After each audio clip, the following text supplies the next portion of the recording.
धर्म उनका वक्षस्थल है, क्योंकि वक्षस्थल में क्या होता है, वक्षस्थल में हृदय होता है, और धर्म का संबंध किससे, हृदय से, और धर्म का आधार भावनाएं है। कि धर्म क्या है, मर्यादा, मर्यादा मतलब भावनाएं, आदर, और अधर्म उनकी पीठ है। भगवान ने अपने पीछे रखा है, भगवान अधर्म के आगे। इसे जब भी अधर्म उठेगा तो भगवान उसको नष्ट करेंगे। भगवान के दर्शन होंगे तो अधर्म के दर्शन नहीं होंगे, क्योंकि उनके पीछे है। ओम नमो भगवते वासुदेवाय, नमो भगवते वासुदेवाय।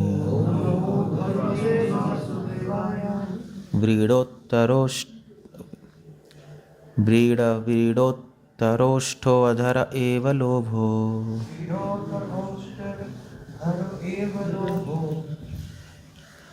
धर्मस्तनो अधर्म पथोऽस्य पृष्ठम्,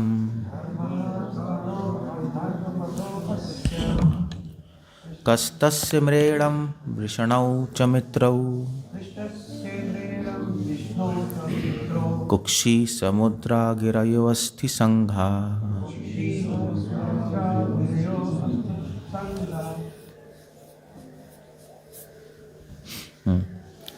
लज्जा श्री भगवान की ऊपरी होठ है, लालसा उनकी ठुड्डी है, धर्म उनका वक्षस्थल है, अधर्म उनकी पीठ है।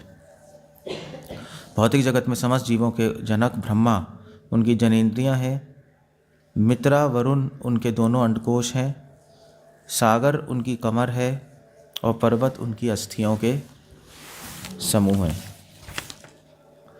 तात्पर्य, परमेश्वर निर्विशेष नहीं है जैसा कि अल्पज्ञ विचारक सोचते हैं। प्रत्युत वे परम पुरुष हैं जिसकी पुष्टि समस्त प्रमाणिक वैदिक ग्रंथों द्वारा होती है, लेकिन उनका व्यक्तित्व वैसा नहीं है जैसा हम अनुमान लगा सकते हैं। यहाँ पर यह कहा गया है कि ब्रह्मा उनकी जनेंद्रियों का कार्य करते हैं तथा मित्र वरुण के दो अंडकोश हैं। इसका अर्थ यह हुआ कि पुरुष के रूप में वह समस्त शारीरिक अवयवों से परिपूर्ण है, लेकिन वे भिन्न प्रकार के तथा विभिन्न क्षमता वाले हैं। अतएव जब श्री भगवान को निर्विशेष वर्णित किए जाते हैं तब यह समझना चाहिए कि उनका व्यक्तित्व हमारे अपूर्ण तर्क के क्षेत्र में पाए जाने वाले व्यक्तित्व जैसा नहीं है, किंतु मनुष्य चाहे तो पर्वतों तथा समुद्रों तथा आकाश को विराट पुरुष के विराट शरीर के अंग मानकर उनकी पूजा कर सकता है। भगवान कृष्ण ने अर्जुन को जो विराट रूप प्रदर्शित किया वह अस्थानी आस्थाहीनों के लिए एक चुनौती थी।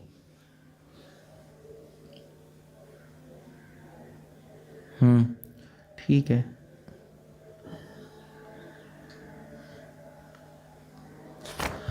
यहाँ पर वही विराट रूप की चर्चा आगे बढ़ा रहे हैं।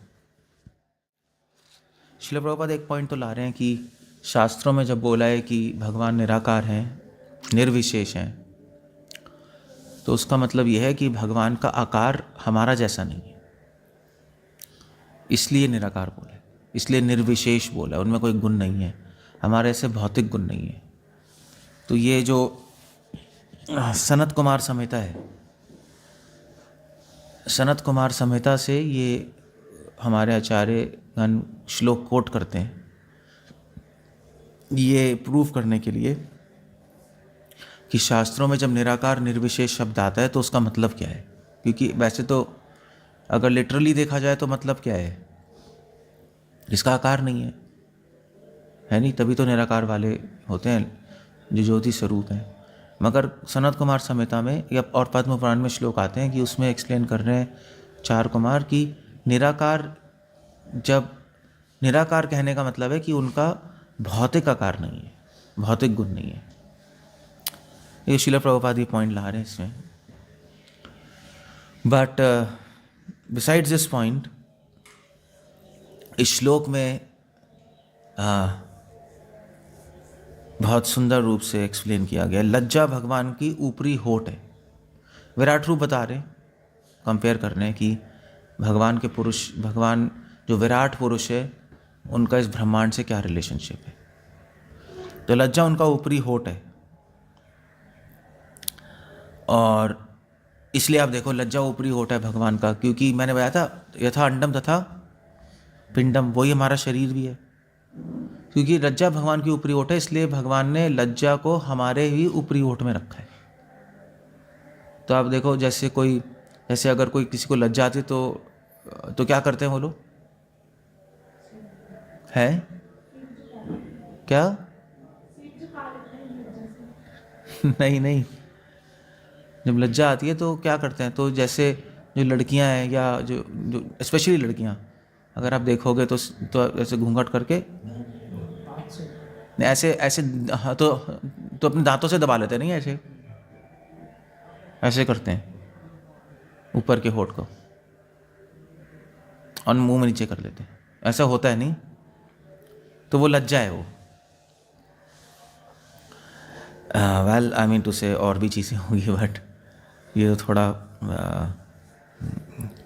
एनीवे। लालसा उनकी ठुड्डी है, लालसा ठुड्डी है होता है, चिन्ह, लालसा उनकी चिन्ह है। अब इसके अंदर एग्जैक्टली थोड़ा रिसर्च करना पड़ेगा, एग्जैक्टली क्यों है वो देखना पड़ेगा। धर्म उनका वक्षस्थल है, ये तो क्लियर है। उनका वक्षस्थल क्या है? धर्म। क्यों? क्योंकि वक्षस्थल में क्या होता है? वक्षस्थल में हृदय होता है, और धर्म का संबंध किससे है? हृदय से है। क्यों है? क्योंकि धर्म हृदय से संबंध इसलिए क्योंकि हृदय में भावनाएं होती हैं, और धर्म का आधार भावनाएं हैं, धर्म का आधार बुद्धि नहीं है सिर्फ। क्योंकि धर्म क्या है? मर्यादा। मर्यादा मतलब भावनाएं, आदर, वो सब फीलिंग्स ही हैं। इसलिए धर्म का वक्षस्थल, धर्म का स्थान वक्षस्थल में दिया है, और अधर्म उनकी पीठ है, और अधर्म भगवान के पीछे है, आगे नहीं है, उनकी पीठ है। इसलिए भगवान ने अपने पीछे रखा है धर्म, भगवान अधर्म के आगे हैं, कि इसे जब भी अधर्म उठेगा तो भगवान उसको नष्ट कर देंगे। अगर भगवान को देखो, भगवान के दर्शन होंगे तो अधर्म के दर्शन नहीं होंगे, क्योंकि उनके पीछे है। भगवान हट जाएंगे तो फिर अधर्म के दर्शन होंगे। भौतिक जगत में समस्त जीवों के जनक ब्रह्मा उनकी जनेंद्रियां हैं। श्रील प्रभुपाद कह रहे हैं ये हम लोग समझ नहीं सकते कि ब्रह्मा जी उनकी जनेंद्रियां कैसे, बट ब्रह्मा जी जनेंद्रियां इसलिए क्योंकि ब्रह्मा जी से सब प्रकट होते हैं ना, ब्रह्मा जी सृष्टि करते हैं। तो ऐसे ही जो जनेंद्रियां उसकी, वो तो उससे सृष्टि होती है, नहीं, पुत्र होते हैं, पुत्रें होती है, इसलिए ब्रह्मा जी को जनेंद्रियों से कंपेयर किया है। और मित्र और वरुण उनके दो अंडकोश हैं। सागर उनकी कमर है, सागर कमर है। कमर वैसे वैसे जहाँ तक मैं सोच सकता हूँ, कमर जो है, कमर को बोलते हैं संस्कृत में, संस्कृत में बोलते हैं अवलंबा। अवलंबा मतलब होता है कि जो सपोर्ट देती है बॉडी को। कमर टूट जाएगी तो आप खड़े नहीं हो सकते, है ना। जैसे बुढ़ापे में नहीं कहते कि मेरी कमर टूट गई। तो इसलिए सागर उनकी कमर है। सागर जो है, सागर मतलब जल, और जल के बिना हम लोग रह नहीं सकते। अन्न के बिना फिर भी रह सकते, जल के बिना नहीं रह सकते। हमारी बॉडी में 76% 80% तो जल ही है। तो जल हमें सपोर्ट करता है हमारी लाइफ को, इसीलिए यहाँ पे लिखा है सागर उनकी कमर है। और पर्वत उनकी अस्थियों का समूह है। पर्वत उनकी अस्थियाँ हैं। क्यों है? क्योंकि you have to really think about it, but जैसे अस्थियाँ होती हैं हमारी, अस्थियाँ, तो अस्थियाँ क्या करती हैं हमारी, हमारे अंदर जो बोन्स हैं हमें स्ट्रक्चर देती है ना, हमें स्ट्रक्चर दे रही हैं। और स्पेशली एक चीज़ और है, बोन ब्लड बनाती है, पता है आपको? बोन मैरो में हमारा खून हड्डियों में बनता है। ऐसे ही जो पर्वत है भगवान की हड्डियों से कंपेयर किया गया है, क्योंकि जो पर्वत है उनमें से क्या क्या तो उनमें से क्या निकलता है? हाँ, जड़ी बूटियाँ, और फिर उसके बाद उनमें से मिनरल्स निकलते हैं। तो उससे हमारे एनर्जी आती है, हमें खून बनता है नहीं हमारे बॉडी में। तो आई थिंक इसलिए कंपेयर किया गया। और भी बहुत सारी चीज़ें होंगी, रिसर्च का टॉपिक है कि क्यों कंपेयर किया गया है पर्वत को अस्थियों से, लज्जा को ऊपर के होठ से। ये सब रिसर्च चाहिए, बट एनीवे ज़्यादा रिसर्च में जाने की ज़रूरत नहीं है। आइडिया ये है कि जो भगवान का विराट पुरुष है, मतलब आइडिया ये है कि सब कुछ भगवान से ही आ रहा है, ये दिखाना चाहते हैं यहाँ पर। जितनी भी चीज़ें हैं इस संसार में, और जितने भी कॉन्सेप्ट्स हैं, जितने भी आइडियाज़ हैं, लज्जा एक आइडिया है नहीं, ग्रीड एक चीज़ नहीं है, एक आइडिया है। लोभ, धर्म, अधर्म एक आइडियाज़ हैं। ये जितने भी नाम और रूप, ये भागवतम में लिखा है, ये पूरा संसार किससे बना है? नाम और रूप से। जितने भी नाम और रूप हैं संसार में, सब भगवान से आ रहे हैं। तो इसीलिए विराट रूप की कल्पना की गई है। तो आप कभी भी मान लीजिए किसी को आप कभी भी किसी को धार्मिक देखोगे, जैसे युधिष्ठिर महाराज, भीम, पांडव, नकुल सहदेव, ये सब धार्मिक लोग हैं। आप कभी भी किसी को धर्म के रास्ते पे चलते हुए देखोगे तो इसका मतलब क्या है? तो आप तो फिर तो उस वक्त आप किस चीज़ का स्मरण करोगे? भगवान के वक्षस्थल का। जो धर्म के रास्ते पे चलता है वो भगवान के हृदय में रहता है, वक्षस्थल। जो अधर्म के रास्ते पर चलता है वो भगवान के पीछे होगा। भगवान उसको आगे नहीं रखेंगे, भगवान अपने पीछे रखेंगे, भगवान अपनी गोद में नहीं रखेंगे, भगवान पीछे रखेंगे। तो इस तरह से भगवान का स्मरण करने में हमें मदद मिलेगी। और दैट्स ऑल। ये विराट रूप की कल्पना है। अब इस पे सोचते रहोगे। वैसे इस पे कौन बता सकता है? लालसा उनकी ठुड्डी है। मैं तो सोच नहीं पा रहा इस पे। ऐसा क्यों करते हैं? आई डोंट नो, मुझे ज़्यादा कुछ इस पे you to really think about it. लालसा उनकी ठुड्डी है।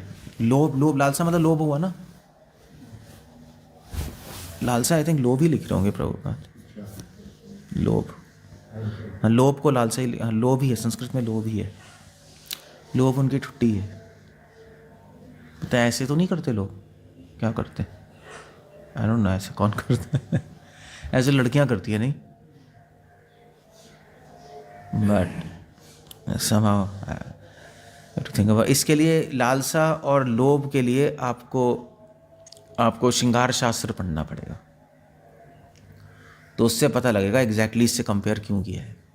जितने भी विराट रूप में जो भी कंपैरिजन है, ये सब बहुत इसमें गहराई है, क्यों कंपैरिजन किया हुआ है। मैं जैसे भागवतम में भगवान एक और चीज़ कह रहे हैं, तपो में हृदयम, तपस्या मेरा हृदय है। आप 11th कैंटो पढ़ो, तो तपस्या भगवान का हृदय है, धर्म भी भगवान का वक्षस्थल है, हृदय है।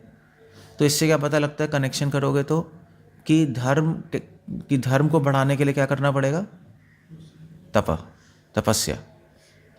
तो ऐसे अगर हम इन चीज़ों पे सोचेंगे तो और सिद्धांत और चीज़ें निकलेंगी।